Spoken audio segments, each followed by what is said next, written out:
Marine drive road দিয়ে আমরা যাচ্ছিলাম, যাওয়ার পথে ঠিক এরকম একটা দৃশ্য দেখুন। আমরা একদম এখানে দাঁড়িয়ে গেছি, আমাদের বাইক এখানে মানে নেমে যেতে বাধ্য হলো আমরা। দৃশ্য এক পাশে সাগর, আর এখান থেকে দেখুন একটা ধারা চলে গেছে। আমরা দৃশ্যগুলো দেখছি। আজকে অনেক ঘোরাঘুরি করার পর অনেক টায়ার্ড এবং ফেসের অবস্থা খুব খারাপ, বাজে অবস্থা সব মিলিয়ে। এবং এটা হচ্ছে মইনুদ্দিন, এটা হচ্ছে আমার সবাই ফাহিম। হ্যাঁ, ফাহিমকে সবাই চিনে। ফাহিম হচ্ছে অ্যাডমিন, সবসময় প্ল্যান ফুল করে আর কি, সবকিছু ফুল। আর এটা হচ্ছে রিমোট।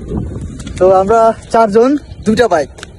তা আর 2 জন আছে, তারা যায়নি আমাদের সাথে।